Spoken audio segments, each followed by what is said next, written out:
Hey, everybody. Welcome aboard the Tabletop Express. I don't know what that was aboard. Welcome aboard. Aboard. We'll fix it in post. Welcome aboard the Tabletop Express. Here we are, Tabletop Express. This is Call Aboard, your live call-in show here on the Tabletop Express. I'm Chris. I'm Ryan. I'm Anthony. What's up? Yeah. This, of course, is a great time for Call Aboard. Which Call aboard. aboard. Oh God, I don't know where that came from. That's great. That's never going away. Yeah. No, I'll remember that. But because it's the end of the month, well, first and foremost, if you have never seen an episode of Call Aboard, it is a live call-in show. You can use call-aboard.com to call in and be part of the show, and we do want to hear from you. When it's the middle of a month, you'd have a unique topic every in that time frame, but end of the month is always something fun. That's always the same, which is what's on your table, where we're going to talk about the games that we played this past month, and we want to hear what you played this past month. Yep. In addition, we have 2 reviews up tonight. So we will have some reviews at the end of the show that you'll be able to hear our thoughts on. And we've got some good stuff ahead. Those reviews, by the way, it's for For Glory and The Fog, Escape from Paradise. Yes. Both provided to us by the publishers. Correct. So, so those 2 review copies we will cover tonight. But with that said, it is what's on your table. So I will first remind people again, call-aboard.com. If you'd like to call in, we will bring you up on the channel. We'll give you that heads up, of course, and give you a chance to share 1 or 2 games that you played in this past month. You could have loved it. You could have hated it. It could have just been a unique experience. Whatever the reason you want to talk about. Whatever the reason. We're good. I don't know about you guys, but I played a decent amount of games this month. I played, what was it? It's I had 40 plays. 41 plays. I had 68 plays, but 39 of unique games in that. I amongst 18 unique games. Yeah. So I played some. How'd you do? I didn't have a lot of games. Oh. I don't know, maybe 10. Yeah. That's all right. I know. But we got to play some it's the together. Quality. We did. Not the We quantity. This is true. Yeah, we got to play some together for sure. So, and I actually was interesting. I had 13 new to me ones this month, which is I'm on pace. I've already beat, I think, what my goal was for new to me in 2024. What was your goal? It was 200. Oh, okay. So 200 new to you games? Yeah. Okay. I wanted to play a lot of new games this year. That was a goal. But yeah, let me talk about one, interestingly enough, that I played. I'm going to say I played it. I didn't finish it. It turned into more of a rule learning game than anything, just because, quite frankly, the rule book is hefty. And not necessarily because the game is hefty. Okay. But that game goes by the name of Pagan. Ooh. So had a chance. I'm going to be... Wait. Pagan Fate of Roanoke? That is correct. Now, it has multiple expansions. This game was originally out not in the States. Yeah. Now it's stateside. More expansions are coming out this fall. I got an email today that more are going to be available to me, which I'm excited about. This one is a 2-player game where you're either going to play the Witch or the Witch Hunter. It comes with cards for deck building. You can build the decks it's a pretty straightforward way that you get to build these decks. And as long as you follow those rules, you can use any assortment of those cards. There's cards that are locations. There's cards that are essentially spells. But depending on who you are, you have some different types of cards that are available to you. I can say that obviously this is a 2-player game. You're head-to-head. One is the witch hunter who is trying to find the witch and reveal the witch. The other is the witch who's trying to do a ceremony.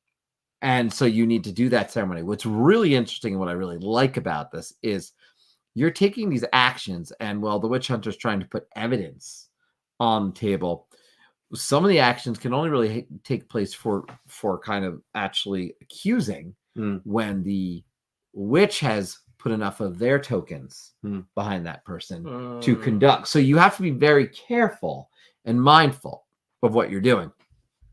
Also, in this, you are essentially going to know that one of those villagers is the witch. There's 9 villagers on the table, but there's also a separate pile of villagers that the witch draws from at the beginning and knows who it is.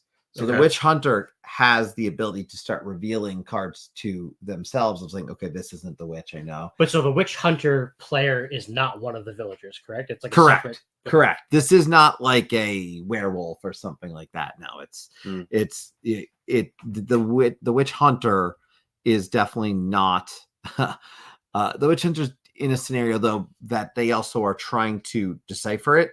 But if they put the blame on someone who's not, and they do that 3 times, they lose. So they do have to get it right. So there's this push and pull of where do I want to put this? Because do I want to mislead them? Right. And the cards, those villagers cards have actions on them. And one of those actions you can take is actually being able to place your token and use the actions. So it's quite nice. It's fairly straightforward. Once you actually realize this symbol on the card means you're going to also start placing your tokens on the cards of a certain color. Because in particular, once I figured out all the iconography, it all kind of made sense to me. Ultimately, I like it. It's good head-to-head. Marcel talking about it, by the way. Fun game. Need more plays and have a better understanding. Yeah, I think the first play, this is definitely a multiple plays game, and you're going to want to invest in this because they have expansions coming. And you also play differently depending on which side you're on, right? Differently which side you're on, but you're also able to construct your deck differently. So I can construct they have a recommended starter deck. Sure. Even with the expansions, they'll say, here, play with these. Yeah. But you can build your deck however you like. And hypothetically, with more plays, you're not going to know what I've done. You're not going to know how I constructed my deck. As long as you obeyed the rules of there's 10 of this card, 10 of this type of card, 10 of this type of card, and 10 of this type of good. As long as you've obeyed those rules, the rest of it, you don't need those people don't need to know how you did it. So you have that kind of capability to change the game up in that way as well. Cool.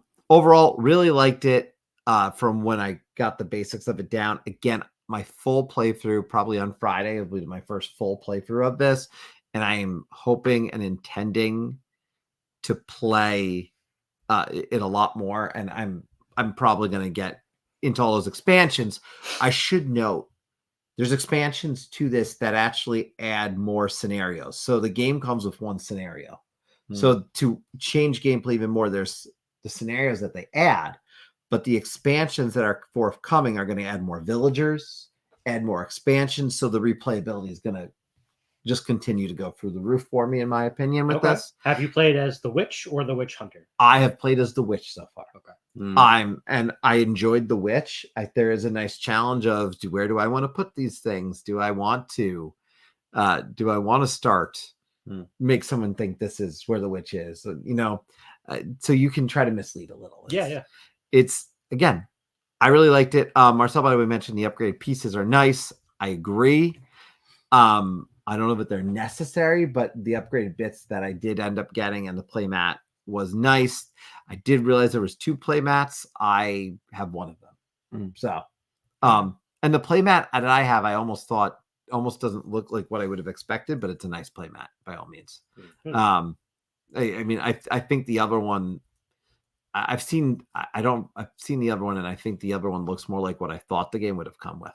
So, but they're both good, both solid. And the nice thing about the playmats is all the instructions on how you can do each turn are there. Yeah. So, but yeah, that is Pagan, Fate of Roanoke. I've mentioned this in the past, getting excited about this. I remember you. And now so again, I'll probably report back on this one and hopefully get to play with both of you so you can get your thoughts on it too. But I'm ready. 2-player game. Obviously I had to check it out. So that was Pagan, Fate of Roanoke. Cool. Witch. What? Hi, Dan. Oh, witch. Oh, hey, Dan. Howdy. Go Birds. All right, we got a caller. Hey-o. I'll bring him in. You just mentioned him. So we'll bring him on in 3, 2, and 1. Hello, Marcel. What's up? How we doing? Doing good. How are you? Happy Doing Wednesday. good. Thank you. You as well. Thank you.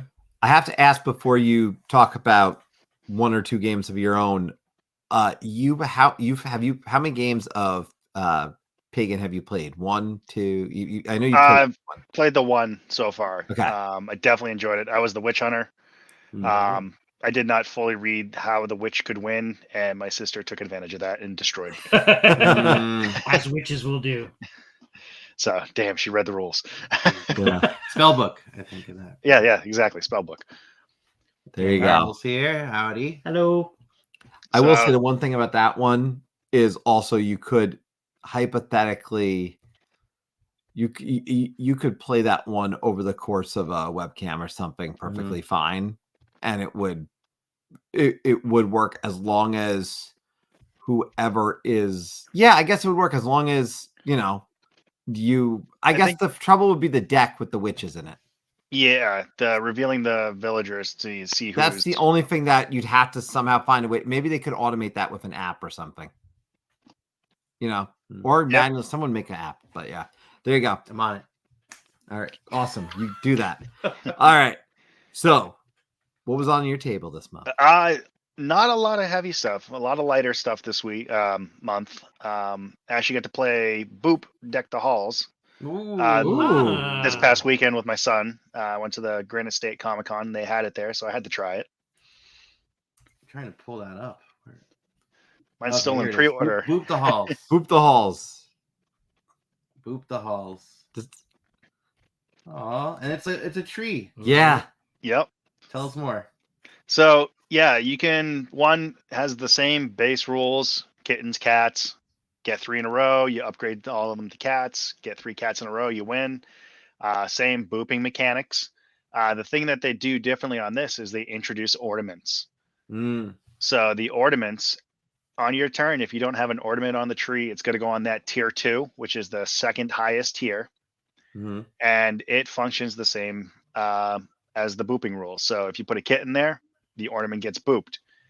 If you manage to boop the ornament completely off, you essentially capture it. And if you capture 3 of the opponent's ornaments, you win that way. Oh, Ooh, cool. I like that.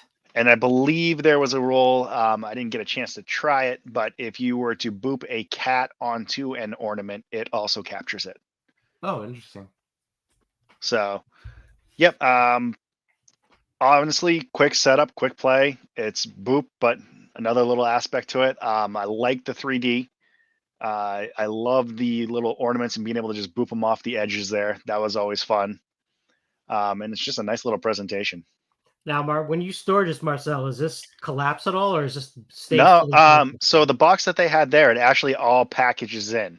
Okay. So each tier is its own piece. Okay. So you've got the baseboard on the bottom there is like 4 puzzle pieces that go together. Yeah. Then you've got the big tier, the tier 2, and then the top tier. The top tier goes into a little pocket, and then you put the second tier, I believe, on top of that, and then the puzzle pieces on top of that.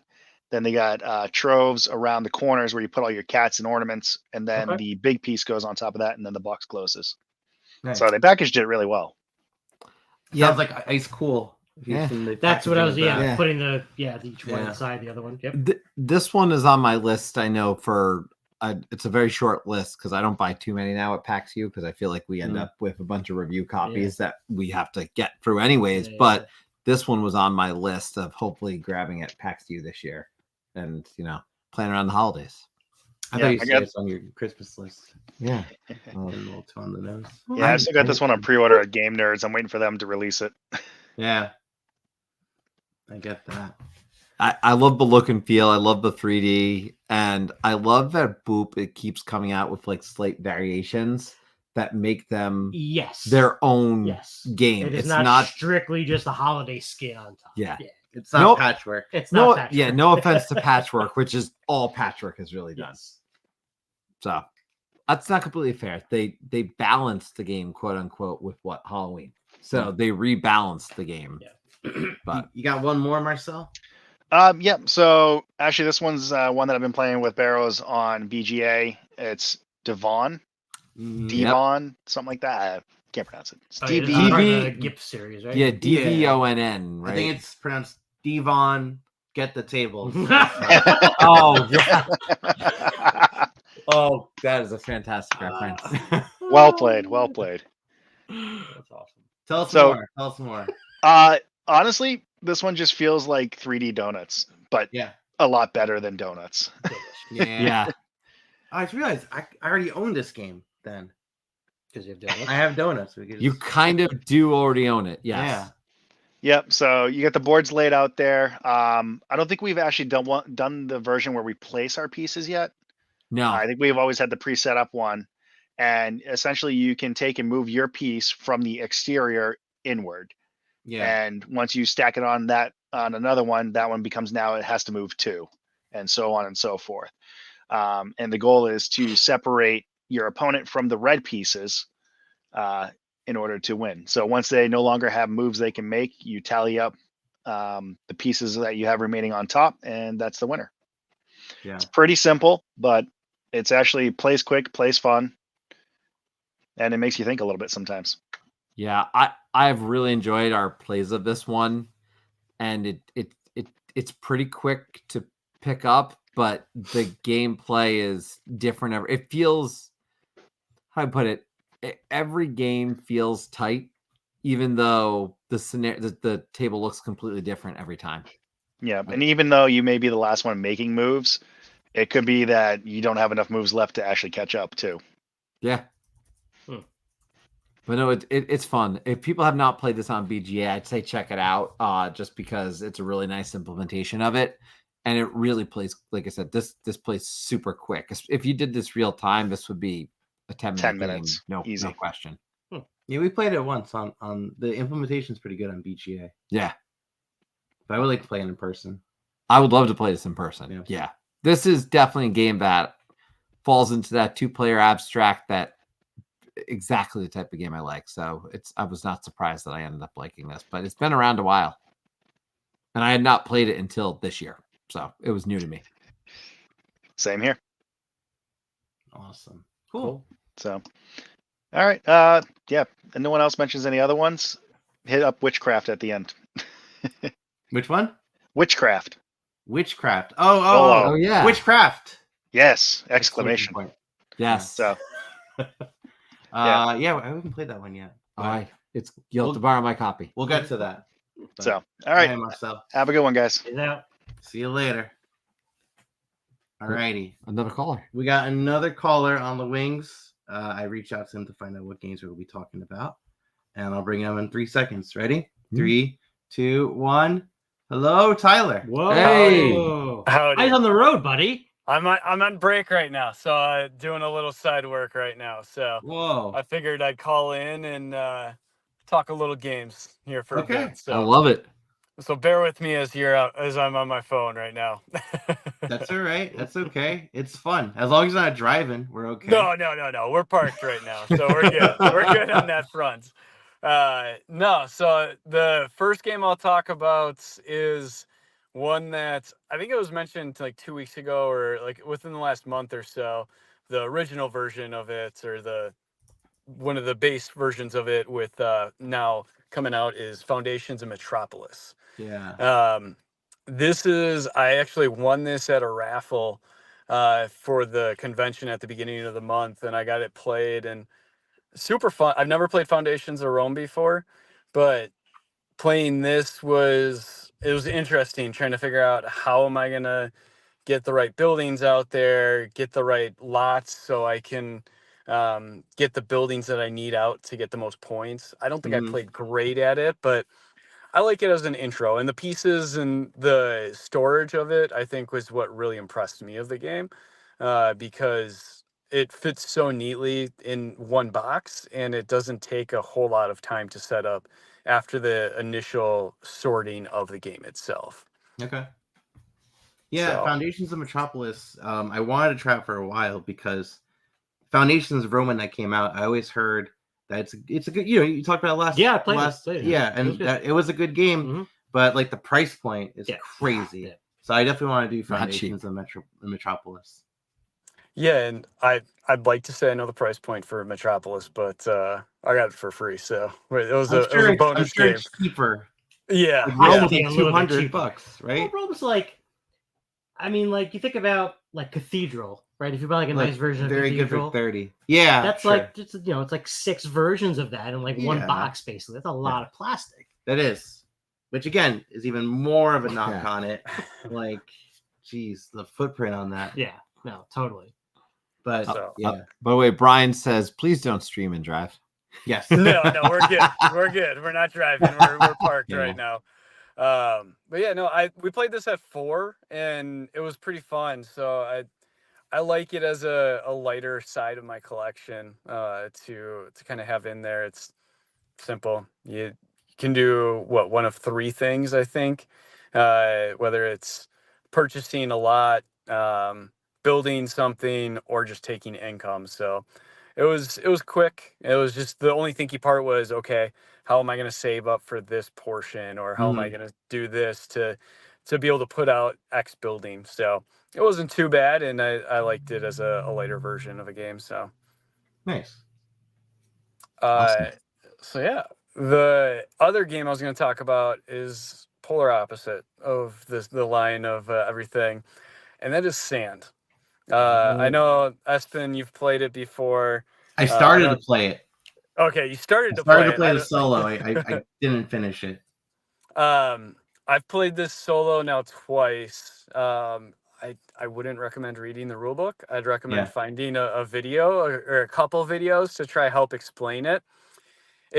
The board's nice because it's a Devere game where it's not taking up a whole big like footprint on the table, but trying to find the rules and explain everything is not friendly, which really threw me off guard after the White Castle having such a great rule book. And obviously different designer, different people involved with the game, but you think Devere would try to have another easy rule book within that, and that's not the case at all. So it's your typical pick up and deliver type game. It's a little heavier. You only get a certain amount of actions, but there's still some luck to it with the dice rolls that you get, because that's going to control what actions you can do, what you have to spend to do certain actions on top of that as well. So I enjoyed it. I think it's going to be tough to get to the table with more people, but it's one of those, once I feel comfortable teaching it, it'll be easy because no one will have to look in the rule book and I can just go over it and not have to deal with it myself. Yeah, there's a lot of factors in this one. I mean, it's engine building, Okay. right? But you're building your own, and you're viewing pick up and deliver to build your own engine. Yeah, which I think was an interesting take. Mm-hmm. I do feel like there's a lot of player analysis, because the thing is, you can't do your turn. You have to plan out your entire turn and then do your turn. Oh, it's like that programming side. Yeah. Oh, okay. Yeah, it's probably not gonna be for me. It's a little rough. I don't mind the but I know those are games that hit the table once and then tend to go back on a shelf or someone else's shelf. For me. But I do want to play it. I still have it, But yeah, I got this from Squirrel, and I was surprised that it wasn't opened when I got it, but it was. I think it's worth to go through, and I think once I play it like 2 or 3 more times, obviously who knows when that'll be, but after playing it a handful of times, definitely get it down. I do like the parts where like you can upgrade your worms, you can upgrade your different you ride giant worms. Okay. Yeah. So it's kind of Dune-esque in a way, where you're trying to ride the worms or like travel around with them, but it's good.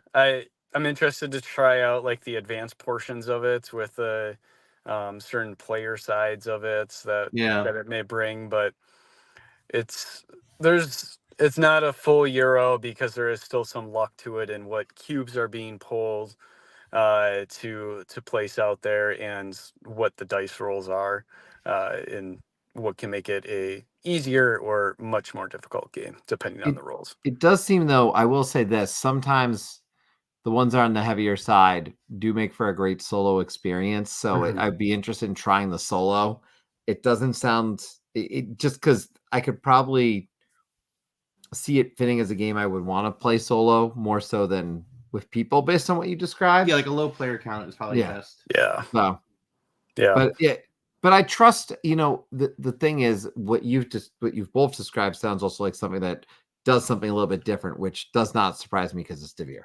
Yeah. And that I even if it's not for me, there's a quality with Devere games, generally speaking, for the most part, that I find that it makes me go, okay, I really, not for me, but I really like what they did with X, Y, or Z. Yep. So Cool. Yeah. All right. Thanks for calling in. Yeah. Well, you guys have a good rest of your show, and we'll see you in the Discord. All right. Sounds good. See you later. Yep. Peace. have a good night. Calling from the car. Calling from the car. I like it. The Iron Chariot, as he calls it sometimes. He's the Iron Horse, Don't spill out your water. I didn't. Oh, boy. I didn't spill out the water. I could talk about a game. Do it. All right, so I'm gonna just pull it out. He's just picking it up. Hey. Oh, Oh, boy. there it is. I brought this out. It's a Hamster Roll. Hamster Roll is great. Oh, So this is designed by Jacques Sept, same designer as Cockroach Poker, right? Look at this. This is the game right here. So you have this wheel. we could literally down. play it You can over literally- the stream. yeah, That's yeah, the what's crazy great thing. is you have this wheel. Go ahead. We'll do it. Yeah, we'll show everybody. You got this wheel. This guy goes in the middle of the wheel, and then on your turn, you're gonna be placing a piece down, either in the spot that once had a piece, or 2 spots ahead of it, something like this. And notice the wheel's gonna keep turning, and the goal is to lose all your pieces. If any pieces fall off, you collect those pieces, and it goes on to the next player. Player who loses all their pieces first wins. Yeah. This game is great. I Yeah, had and, so much it's fun. great because just as Go an ahead. example, Yeah. I could now I'm bumping it, but as an example, I could say, oh, I'm going to go to the smaller spot and then say, Anthony will just give you a random piece. So No, give him a better. you want a bigger piece Give here? him something juicier. Juicier. Give him the tea. So we have like the new promo stuff for it too, which is pretty neat. Yes, I do love Toy Factor for sure. Yeah. But- oh my goodness, that's a But choice. I'll tell you this: Toy Factor works extremely well Mhm. because I just explained the rules to you. You probably want to go play this right now. Yes. And it is pretty fun. It is pretty fun. There's some games that have great Toy Factor that I don't feel like do well as games. Men at Work, I think, is great Toy Factor, but as a game, I'm not really thrilled. Same with Tokyo Highway, gorgeous look, gameplay, meh. Yep. This one though, it's got it all, babe. yeah. It's got it all. It- Who's gonna knock it over? Come on, get someone to knock it over. Okay, well, okay. You knocked it over. I knock it over. Yeah. It is a ton of fun. After playing it, I regretted not backing it. But and that's how good it was. I mean, it's 7 minutes away. I know it's 7 minutes away.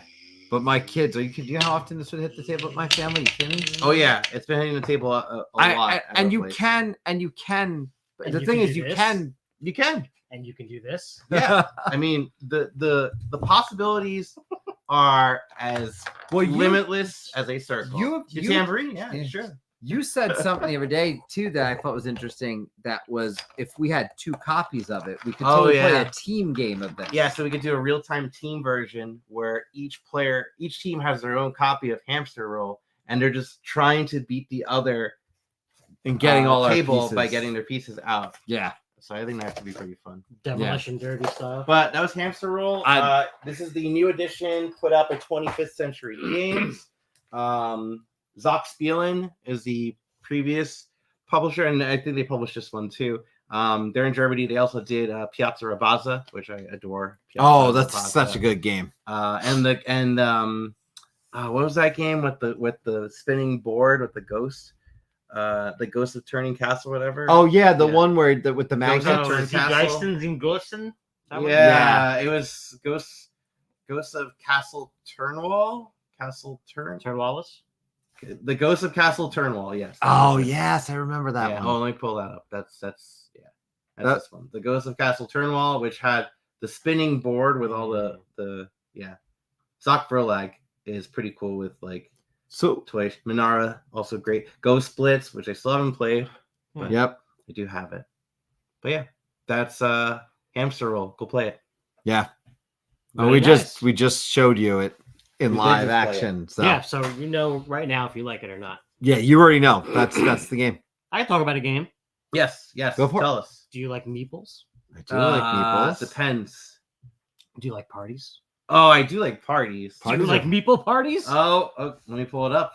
Is it Meeple Party? Meeple Party. Yes, played Meeple Party for the first time. This one is from a very small print. I can't read. You gotta read this for me. 9th level games, Okay. designed by Heather O'Neill, art by James Stowe. So this is a cooperative puzzle type game that really gave me decorum vibes. Mm. Okay, so essentially you have this house that you build with these little tiles, and each of those colored meeples are not a character. Like you're not choosing to be blue. Right. They are a personality type. Mm. Okay, so someone is the wallflower, someone is the flirt, someone is the party animal, and there's a couple different ones. I forget the actual nomenclature. Oh, I But saw the picture of that. they all do different Yeah. things, and they basically are going to be in some way or another moving other meeples around the house, whether it's bringing them towards where you are or pushing them a room or 2 rooms away or whatnot. And essentially what you're trying to do by utilizing these abilities of these different meeples is get them to a spot that will satisfy one of your Mm. conditions you're trying to score. Mm. Again, similar to To decorum. decorum, yeah. The big difference here is it's not really a secret kind of thing. Like there's really no information that's hidden. You've got these things kind of face up, and they're basically photo ops. So it's something like, yeah, get a picture with whatever two party animals and a cool person in the kitchen or something like that. Mm. Yeah. Right. And so you satisfy that, and you need to do X amount of those as a team to successfully win before something happens. I forget what it is. Maybe some kind of deck runs out or something like that. But yeah, I enjoy those cooperative puzzles where you do have to work together to complete a task, and maybe more than one, as in this case. And I think I would play it again. I think I like decorum a little bit better because of that hidden stuff and the Yeah. eventual way that you share a little bit of information with your fellow teammates. Passive aggressive. I like that part. I will say also during this play, it was 4 of us, I believe. And, the people who had played the game before knew the game well. So Mm. there was a lot of like, all right, well, this is the best thing you should probably do. Mm. on your turn. Oh, That's like, okay, we'll do that I guess I will. because we'll get the picture taken. Yeah. So interesting concept. Depends on what you feel about the Meeple theme or the idea of this in the gaming hobby overall. I know some people I think are a little tired of it. But again, it's could have been kind of anything. Well, I know Hansum Gluck is tired of it. Well, yeah. So I was wondering. but you've got Meeple Party, you've got Meeple Circus, you have Meeple Circus. is Meeple great. Park, I think, which is like All right, we theme should. park game. We gotta do a top Meeples games. we could do yeah. that. That's We could do sounds that, like top Meeples games. sounds like a future list. I'm There down. you go. All right, We got some Meeple Party. Yeah. No, yeah. Based on what you described, I do like what you described. I like the decorum methodology a little bit better, just because, and we still have another game of decorum to play because we have an expansion that we have not got a chance to do a playthrough of. But with decorum, I do really love that you don't quite know everything, but you start to reveal information, and that slow reveal of, okay, I can figure out why you were doing that, which can also help you figure out some other things. So Plus the passive aggressive role playing is so fun. Oh, it's it is. so fun in decorum. Oh, it is a blast. Yeah. Enjoy that quite a bit. Awesome. What you got? What you got, kid? So I think based off my list, the other one that I'm going to mention is a game I think we've talked about from a BGA perspective, but I want to talk about it from a in-person perspective. Mhm. Because there are games that play really well on BGA and online, Mhm. and that's fine, and that's the only place they need to play it. But then there's sometimes the games that hit the table. This happened with Nar. Nar. This happened with Nar. It's happened now with Dracula versus Van Helsing. Oh, And there is a difference when you play this game in person. Okay. First and foremost, it is a game where one person will be Dracula and one person will be Van Helsing. Pretty straightforward and obvious. Dracula is trying to turn people into vampires. yeah, the board, right? Yes. So there's 4. You see those pieces on the board. Every time Dracula wins his trick for that particular section, one of them turns. He turns 4 in an area. Dracula's won. Van Helsing on the other side is just trying to kill Dracula. Makes sense. Sure. And so over the course of time, Dracula's got 12 health points. And you want to take him out. Now, the great thing about this game, and the only thing I wish this game came with, which it doesn't, is just like a quick reference card. There's quick reference within the book. Oh, for the icons. But yeah, for the icons, and then it's literally like in the middle of the book. My son and I had it open when we were playing this the other day, just as like for him to have that quick reference. I played enough; I don't quite need them anymore. But it'd be nice from a learning game perspective. But the different way these cards work, where one is, hey, I'm going to have to reveal one of my cards. And now on my wooden card holder, which are quite nice, you're going to flip it over and your opponent's going to see what your card is. And now you've got, for example, also something I really like, the 6, where you're swapping cards like with each other. Across the way. So you're crossing in District 2. Swap the cards. And again, this play, when you take the card, and the card quality in these, it's a thicker card stock. Yeah. And it's really nice. And then when you actually look at the card holders, so you can kind of see the quality right there. Yeah. With these solid card holders. And I don't know, there's something about playing this. And I will tell you, my son is quite good at this. Yeah. He is. I have not defeated my son since he started playing this with me with the physical version. He's really good, and he's got this really good memory that I cannot explain. But it's fascinating, and it's a back and a forth. And well, literally got to the point in my last game of this, and it was so fun to see, where I at one point had Dracula down to like 2 health, and then 2 turns in a row, Dracula just kept demolishing me. And then turned, and I would have won on the next spot, but Dracula turned 4 in an area. Yeah, as soon as you turn 4 in an area, game over. Yeah. Dracula. So you might be winning, and so it's towards the end of this game. If you just know Dracula really needs to turn 1 area, you have to play defense, all while still worrying about the killing of Dracula in all the other areas. But you can't lose the 1 area because you know he's got 3 there. So Does your son always play as Dracula when you play? My son has played mostly as Dracula, but we have played as both. But he is very good as Dracula. I will say that much. He's very good. The positioning is so key. The 8 different types of cards, and that 8 can come down and flat out end the round, which is nice because when you call the end of the round, you give your opponent 1 last chance. Yeah, which sucks. But the 8 lets you. But the 8 lets you put, as long as at least 6 cards have been discarded, you're able to put that 8 down. Got it. Yeah, I believe it's the 6 and the 8, but the 8's pretty powerful because it's such a great way. I can say this: when you talk about trick taking, it's I don't want to say I would introduce people with this, but if they've played even a basic trick taking game, they're going to pick up on the trick taking aspects so quickly in this. Because let's really quickly mention one other thing. There is a card, it's the 7, where you can trade what is the current trump suit with any of the other colors. But then there's also a dominance of the colors. So, for example, on the one that's showing, it looks like the purple is in the trump suit, then the red, then the blue, then the next one.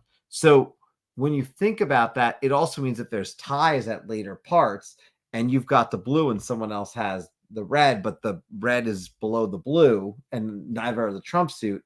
Now suddenly the victor is that blue. So there's so many different things that happen from the ability to change the trump suit. Yeah. So I really like it. I think it's as great. If you like trick taking, you would like this. If you like 2-player games, you're going to like this. For sure. If you're looking for a 2-player game with trick taking, this is a fantastic choice. And the theme is, it works really, really well here. Yeah, I'm trying to think of a better 2-player trick-taking game for me. I don't think I have one. This right now is my favorite 2-player. I've never played Sail. I have never played Sail, which is a 2-player trick taking. We both game. done Fox in the Forest. I cannot stand Fox in the Forest. And I played Duet the other day. I did not like it that much. Jekyll and Hyde we did. That was okay. Jekyll and Hyde was okay. This is better. Yeah, for sure. And it was on the same Kickstarter. So yeah. But that was Dracula versus Van Helsing. Yes. Very thematic. Sail is co-op. Oh, okay. Yeah. By the way, Dan brought up in the chat a great question, which is what has the chat gotten to the table? So if you don't want to call in but want to let us know in the chat, I'm more than welcome to hear about it. Of course. Dan, for example, brought up Riverboat, which I've always seen Riverboat, and it looks neat. You know, I love I like this. Maybe sounds weird, but I like the font on Riverboat. Okay. Like it just looks like what the Riverboat font should be. Yeah, no, they definitely nailed the font choice. That's for sure. Well, I agree. It's a good font. I agree. I like fonts. What do you want me to do? The fonts are great. Yeah, it's a good choice. Okay. Well, I will bring up a game now. We got another review copy in a game. We're gonna talk about it in full review next month. But Barros and I got to go visit Harrow County. Yes. The game of Gothic conflict. Now, this review copy was provided by Jay Cormier, one of the designers of the game. It's published by Off the Page Games, and it's also co-designed by Shad, and there's art by Tyler Crook. Now, Harrow County is the theme is it's all based around this comic book series. Yeah. And I haven't read the comic book series. I did buy one of the omnibuses, and I still want to focus on reading that before we do this review. But I heard about it when Kyle Rowan called in and talked about it because he was excited for this game because part of the theme definitely inspired the aesthetic of Vagrant Song. Plays nothing like Vagrant Song. Oh, no. Now, this game is more of like a positional abstract than anything. And I was not expecting that for a game that looks like this, you know. But it's got this thing where you're trying to get different objectives complete, and whenever you are going to go into combat and resolve anything, you have to drop these cubes into a cube tower, which is built into the box. Yeah, that's so cool. Yeah. So where's the cool picture? I guess the box is right over here. Yeah. Okay. Well, he's blocking the hole of the box. So thanks, buddy. There we go. There's a hole in the box. So there's a hole in the box right there. You're gonna drop the cubes in and just resolve combat that way. Yep. So far, first play, it was interesting. It was good. We had a good time with it. Yeah. And I'm looking forward to because we played the intro of it and the game. And Jay reached out directly to me and said, "Don't read the old rulebook. Old rulebook is trash. Here's the updated rulebook. Yep. Do the updated rulebook." So I purposely skipped watching any videos and just went to this updated rulebook. And we actually, so the updated rulebook encourages you to learn the game together while you're reading, while you're doing it. So it's exactly what we did. We had the screen up. We went through the entire rule book together at the beginning, which is like 13 pages, but it's a lot of examples, mostly examples of how the intro game works.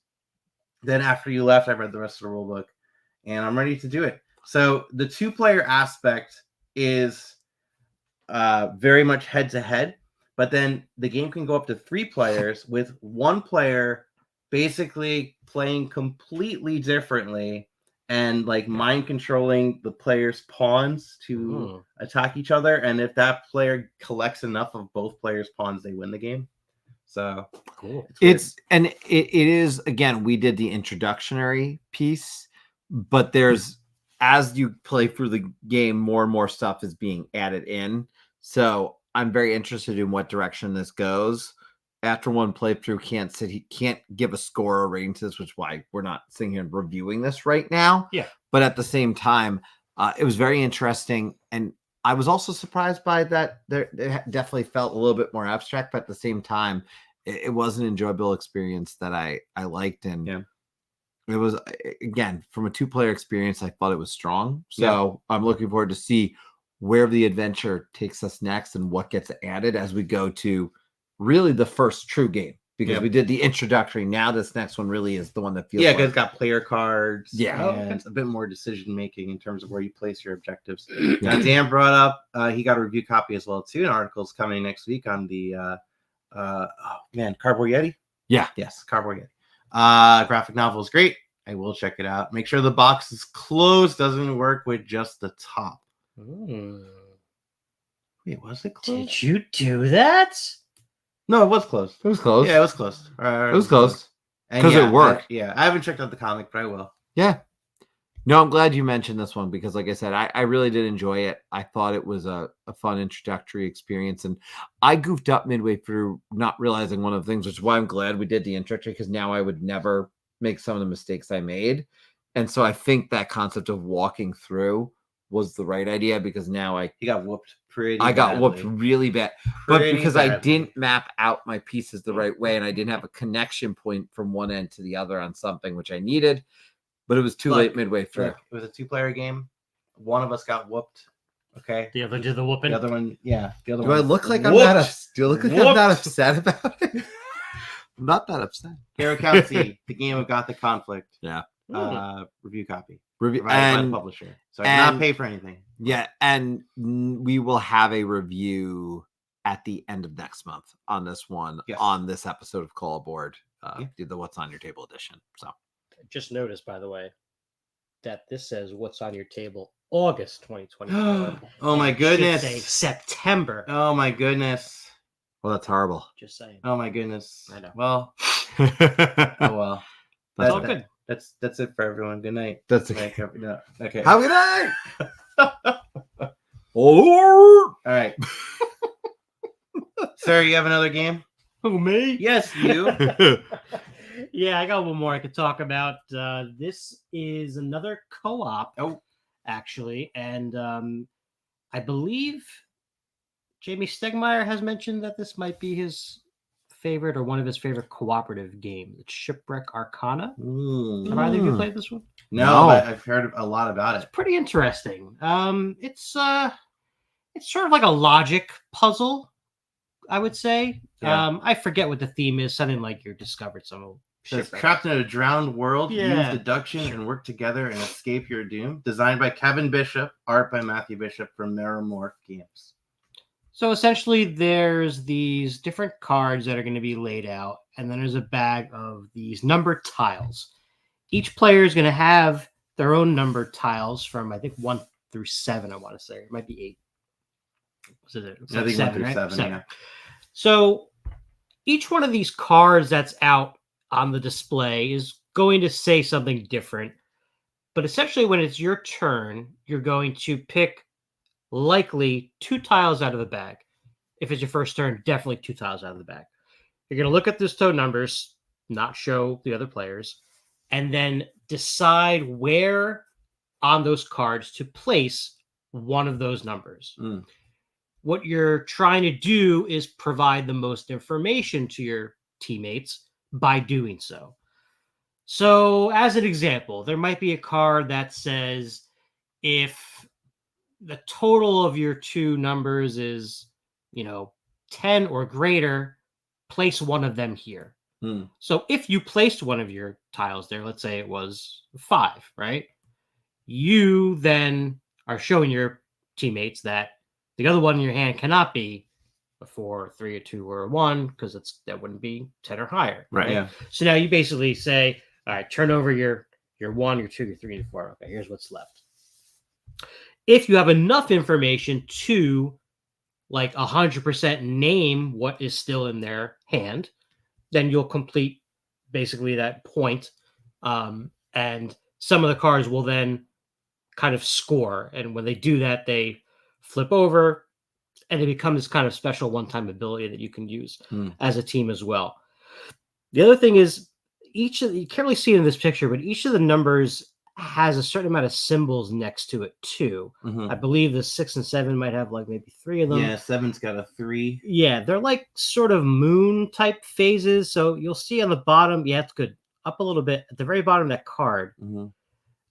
Okay, that's a great example. If the difference between your 2 fates is 1 or 2, play one of them here.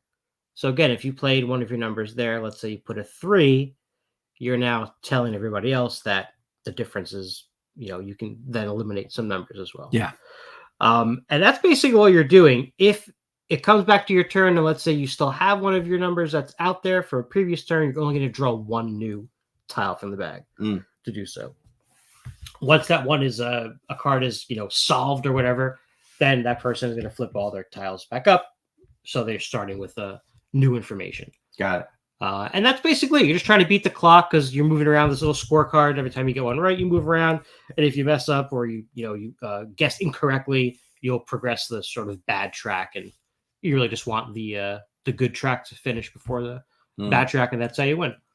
Yeah, it's pretty cool. I like the deduction thing. I like those logic puzzles, the thing with the grid and stuff like that. Those are entertaining to me. And to have a sort of cooperative group one where it's not necessarily a escape room type game, but there's deduction going on, and there's like I said, some cool abilities. Every card on the back has something you can do that one time where you sort of can break the rules of what the fates are doing or something like that. Cool. So yeah, Shipwreck Arcana. I was pretty intrigued by this. Nice artwork, simple design, small box. Yeah, cool concept. Nice. No, it looks like an interesting co-op experience. Yeah, I liked it a lot. Let's check it out. Yeah.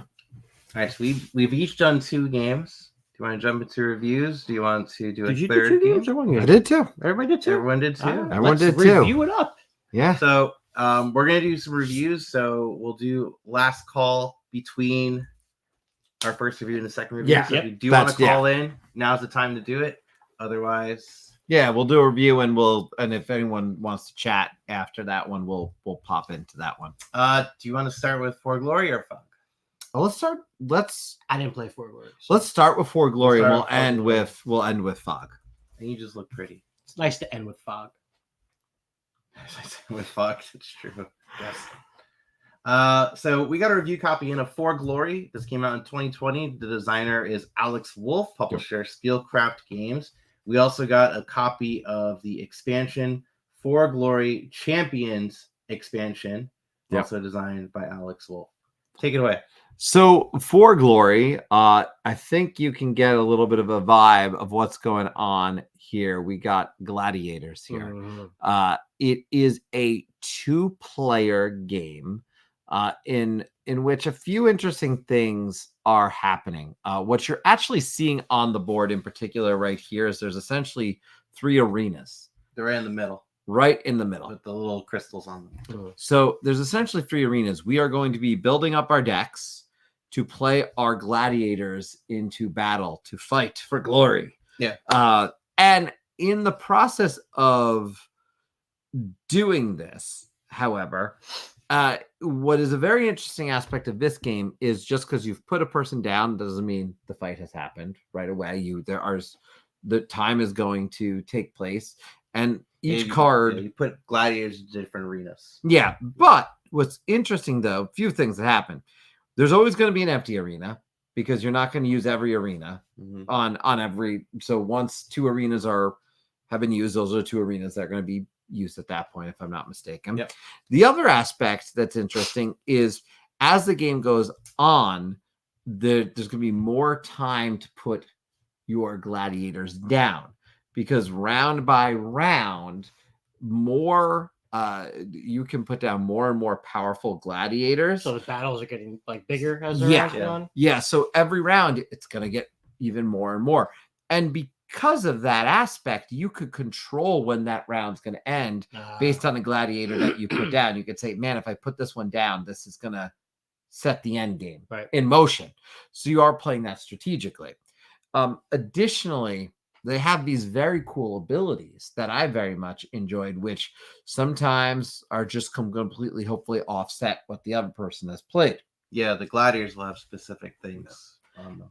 The other aspect, which comes into play very much, is the fact that and I believe this was with the expansion. The expansion, we all get to start out with a unique gladiator that we can upgrade throughout the game to be an even more powerful game-breaking gladiator. Cool. Yeah, and it's a neat concept because in one of the plays that we did, I didn't do much upgrading. Ryan did a ton of upgrading, and you definitely have to strike the balance. We learned pretty quickly of upgrading, because if you do not, that gladiator gets incredibly powerful. Yeah. And to the point that if you have not on the opposition side been doing anything, you're going to be in trouble. I think it probably took us a game to get like really going with this, because our first playthrough was a little bit longer.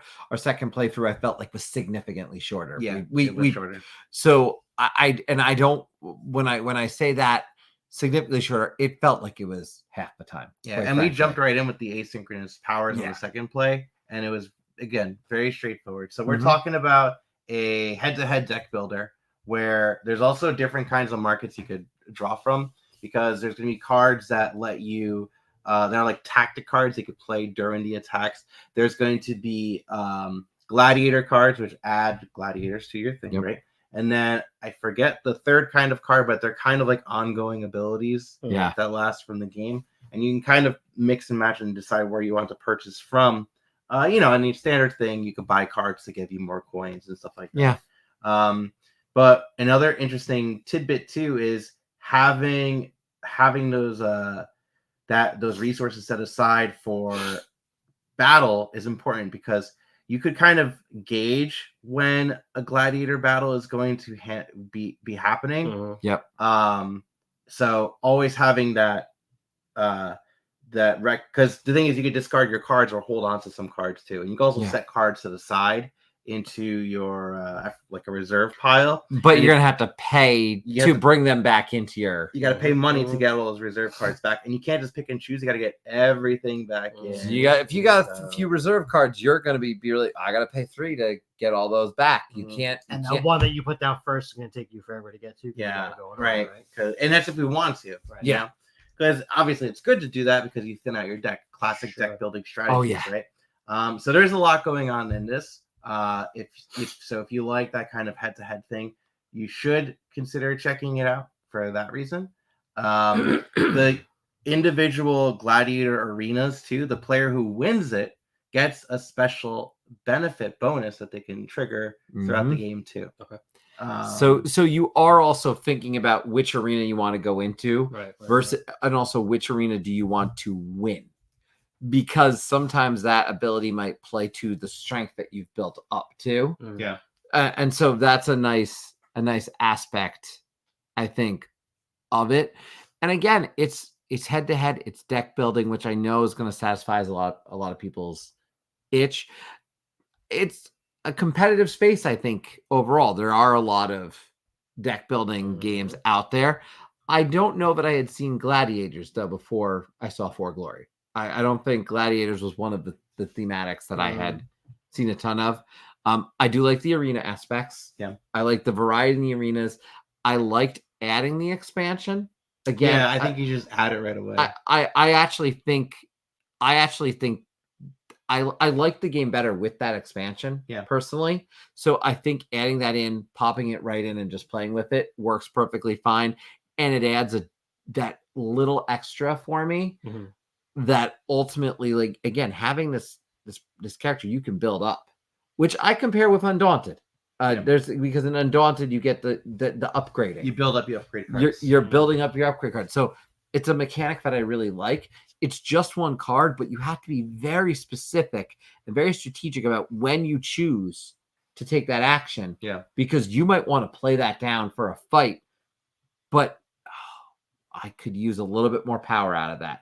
And if you get to the end of the game and you've got a fully powered up legend, it could make the difference. And it did when we played. It did. The difference in the game really turned out that I had a level 3 and I think you had the fold up level 5. Level 5. Yeah. So, but yeah, it was a very interesting experience. I enjoyed the game quite a bit. I think a lot of people would enjoy this. But as I said, it's also a competitive space when you look at the 2-player and the deck building. And that's probably the biggest challenge that this game faces from what I have seen. Yeah. So let's get into that, right? MSRP for this game is $50 for the standard edition, which is what we had. We had the standard edition. Correct. We also had the expansion. The expansion is $40. Well, yeah, and so we're talking $90, but if you buy it from the website, it's at $72, and then I'm sure you could get it on Amazon or whatever. I do think it is a crowded space. I don't think you should rush out for Glory when games like Shards and Infinity are around that handle 2-player deck building at a much affordable price point. I still enjoyed the game. I'm giving it a 7.5. So, I did enjoy it. Yeah. And yeah, if you can get it at a good price, then get it at a good price. But For Glory, if you're, if you're watching this and Billy, you like movies about gladiators, you might want to try out For Glory. Otherwise, check it out if someone's asked you to play it or. I think you have a chance to play this game, though, you should try it out. I do think it's definitely a game you should play, see if it would interest you or not, because I think it is an interesting theme that I had not seen. I had not seen the gladiator battle in that 2-player realm here. It's a 7.9 for me. It's not quite an 8, I did really like it. It's a 2-player battler. I do like those.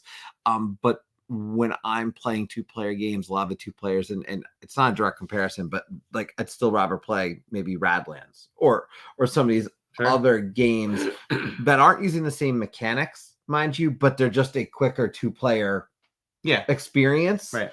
This one is you're gonna play for 45 minutes, but if you're looking for the deck building and you're looking at that comparison, I think you make a good comparison in terms of Shards of Infinity. Yeah. I have limited plays of Shards of Infinity, but that was vast, and there's a lot of variety to that. That said, if you like the theme, if you like the idea of a 2-player battler, check this one out when you have a chance. I'm with you on the cost, but I do think if you can get a good price on this one, it's definitely worth trying out. And it was For Glory. Review copy given to us by Spielcraft Games. Yes, and thank you again to them for both that and the expansion. I will say, if you do go for this, I do think you should add the expansion. Yeah. I genuinely think that ups the game for me, and that it's a 7. When I say 7.9, I am talking with the expansion.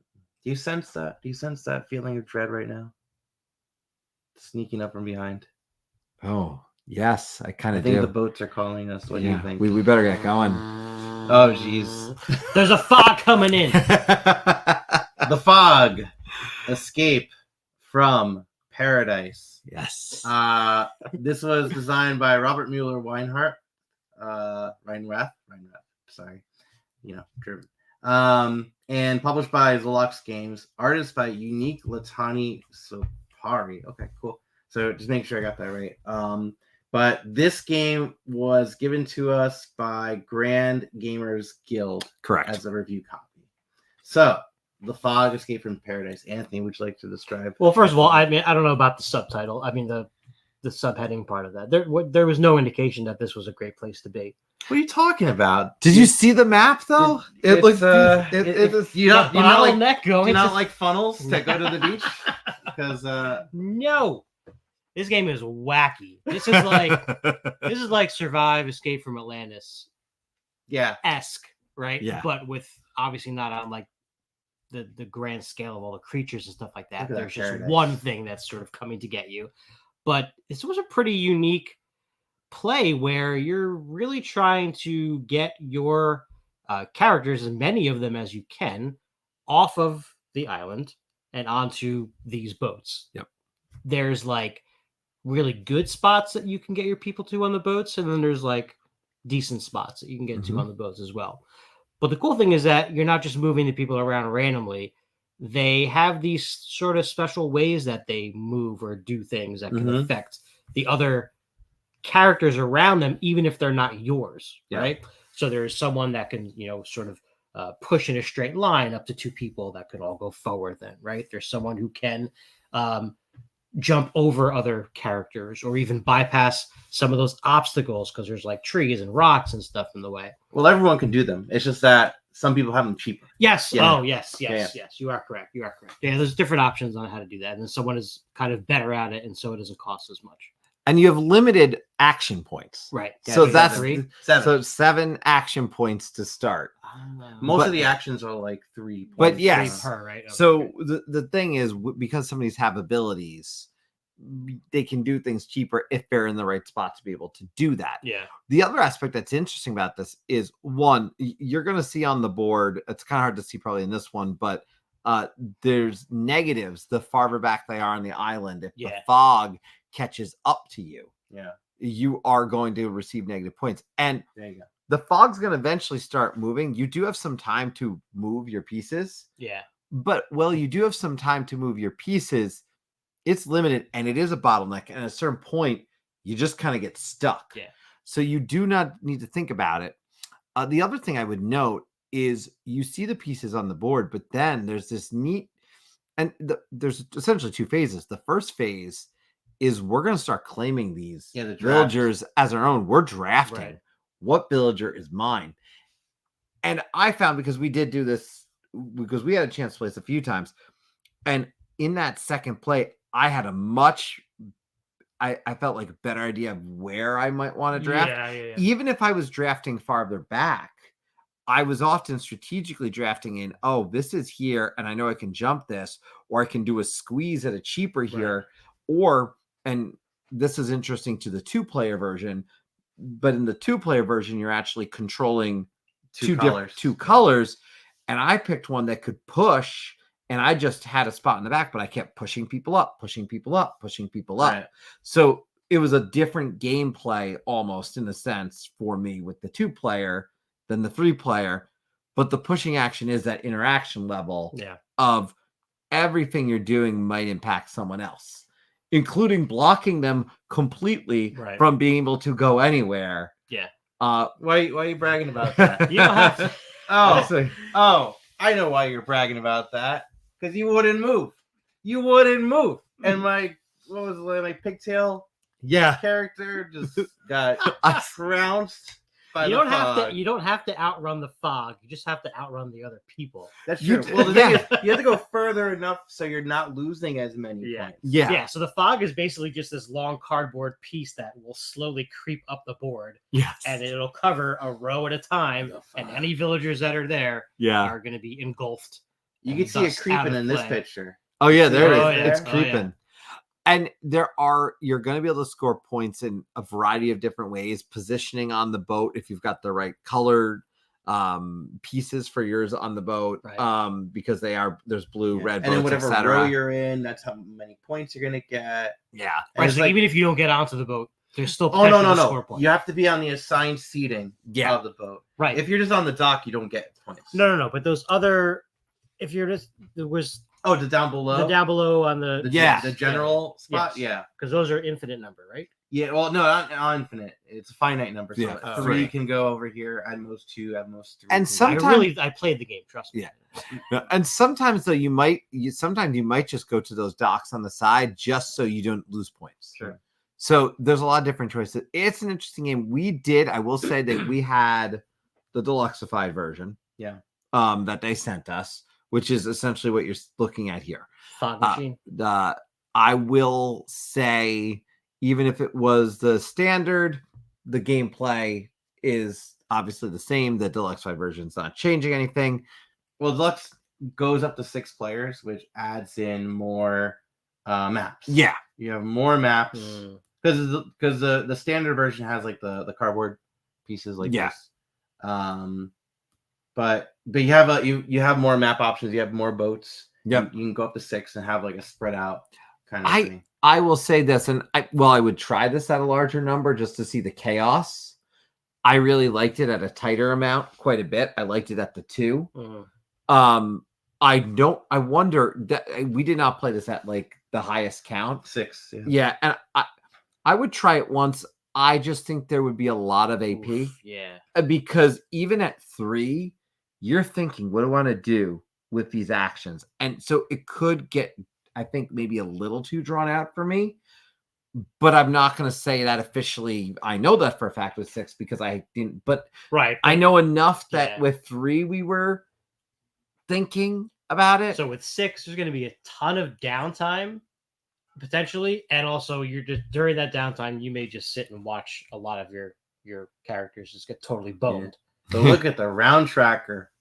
That was interesting, by the way. So yeah, that was unique. The round tracker is pretty unique. So whenever it's let's go to a more sane one. Hang on.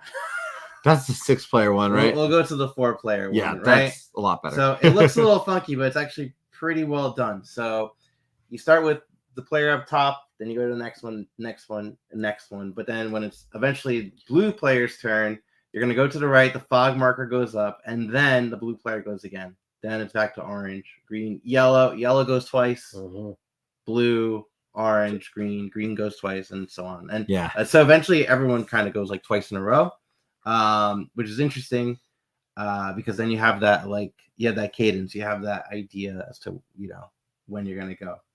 So I did appreciate that for sure, like how they actually handled it. Yeah. No, ultimately, it definitely gets chaotic, especially as you get closer to the end. And some people are just, it did feel like, crap, this fog is coming up on us. How am I going to get this person to the boat? Which boat am I going to go to? Darn it, you're blocking my way. No, I want to get over there. I'm not going to get to the red boat. Let me just go to the green boat and sit on the dock so I don't lose. Like that's the best way I can describe it. You were just trying to make the best of the scenario at the end, and you had to optimize for some point scoring early on. Is what I would eventually learn, but it's just chaos at the end, utter chaos, and that is. That was my experience, I should say. Yeah. So, The Fog, Escape from Paradise, has a lot of similarities and vibes to some other games we talked about. You talked about Survive. Yeah. I immediately thought of Survive, Escape from Atlantis for sure. Downfall of Pompeii. Yeah. I definitely have that vibe where you're placing in pieces and then trying to just get them out, right? And this game has those kinds of vibes, but I do feel like the downtime can be a bit of a slog. Yeah. And the thing is, even in our first game, I admit I messed up the rules explanation, and the fog just went every single time. We played on hardcore. We played on just hardcore. Yeah, the fog. just So moves. let me clarify this. The fog is not really going to move in a 3-player game until at least you get 5 turns. Yeah. in. So whenever the fog cube moves, it moves along the track. And then when it reaches the end of the board, like a corner of the board, it's going to go up the track. And when it starts to go up the track, that's when the fog actually moves. Yeah. I wish it was like you can see like the track. You can see the tracker probably in that one. Yeah. Yeah, on this left-hand side. So the track is going to start. Let's say if it started over here on like the 5 or over here where these cubes are, it's going to go 1, 2, 3, 4, 5. Then it's going to start going up. And then eventually it starts jumping multiple. It'll start jumping multiple rows too. When it reaches 2 and 1 and then finally 0. So it's got that to it. And that part is a little bit of a slog. There's a lot it is cramped. It is cramped for sure. And you feel that tension of I'm cramped. I cannot really move this person. But I feel like it deters a bit from the game, Like, I get that we have this crampedness. I can't move out unless I spend really a lot of action points to swap this person. Because, 3 points is almost half of your movement. It basically is half, yeah. So, it's like, is it really worth it to do that when that person might be moving on their next turn? Right. What's the point, Mm-hmm. So, there's a lot of, managing that going on. And then, even then, you're still just trying to just get your people moving forward, and the placement of the pieces, which they look nice in the deluxe edition. Whatever. The obstacles, yeah, right. The obstacles. It's just hindrance that I don't think was needed.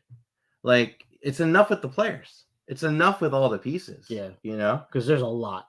There's not a lot of empty spots on that. No, there's not a lot of empty spots. So you are very, very limited. When you play with just 2 and you play with 2 colors, do you still play the same amount of each color? Like a full-on set? Yeah, full on. Mm. Well, Yeah. the thing is, so we actually played with the larger board that included all 4 boats.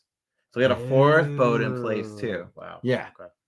I overall I actually, and I said this to Ryan after we played the 2-player version, I ended up liking the 2-player version better than the 3-player version because there was less downtime.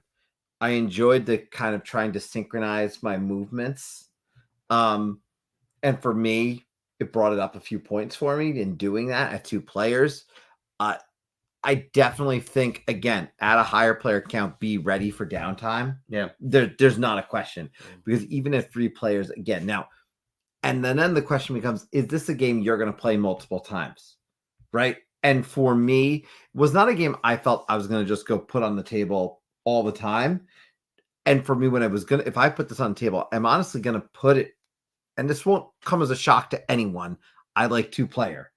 I would play this at 2-player, and I'll happily play this at 2-player. When you get to 3 or 4, I'm going to want to play with people who have a general idea of the game or are interested in doing more than one in the long run over some time period. Because to teach someone new this at 4, it is going to turn into probably too long of a game for me. Yeah. But that said, I appreciate what this game does quite a bit. I liked a lot of it. It's the time factor that kind of hit me with probably a longer game. And for that reason, I wouldn't need to play with 5 or 6. I wouldn't need to expand the map because I doubt I would ever want to play with 5 or 6. Yeah. Just knowing, especially if one of those people is new, it's going to slow it down the game incredibly. So what numbers if you're you not, you're still going to be thinking about stuff. Yeah. If you decide your first play. That's true. Right. I mean, you know what the pieces do, but you're still going to want to strategize. Oh, yeah. Numbers, I don't know. I was hovering around like a 7, maybe 6.8. To be honest. I was thinking more of a 6. Okay. Honestly. Like I said, there's a lot of games that kind of do this sort of thing. And I do want to highlight that this was a review copy that we did get from the publisher. The deluxe edition is $70. And the standard edition was $50. Yeah. And I think standard would have, I think if you're interested in this, the standard's fine. Yeah. You don't need to, I don't think you need to go deluxeified unless you just really like to deluxeify everything that you do. That's fine. For me, I was going to sit around a 7 on this one. I liked it. I'll go 7.2, 7.3 on a 2-player mode just because I did like the 2-player more. At the same time, I'm open. I will say this. I'm open to trying this at 6 or 5 or 6 just once, just to see the chaos. But I will need dedicated players who are going to like learn how these things move in advance because I'm not running a teach at that point. Overall, though, I like a lot about this. And then again, I wanted to make a note because on the artist side, I thought visually, I actually did like. It's a pretty simple look for these characters. Yeah. But I really like the way that this is presented. I thought that it was appropriate. It was interesting. Gave me an escape vibe and, and the characters stood out in some way for me. Yeah. Unique Latani Sapari also worked on Doomtown Reloaded, Dungeon Alliance, Nations Dynasties, and Shiver Me Timbers. Ooh, Shiver Me Timbers. Have you seen any of those games too? Yeah. But I did really like the art for this one, so I did want to call that out. And the board itself is obviously beautiful, in my opinion. Yeah, I think the presentation was top notch. The cover I wasn't a fan of, but everything else, like the actual board, it was great. But that was The Fog, Escape from Paradise. Did we escape the fog? Well, I right now? Right now, did we escape? I hope so. Well, before we escape the fog, we'll be back with more great stuff next month. And I do want to say this. I want to say thank you to everyone. If you're not a member of our Discord, please go ahead and check us out. Come say hi. We got a really active and engaging group in there that we would love to introduce you to. And stay tuned to the channel for what's coming up in October. Always a busy month for us. So.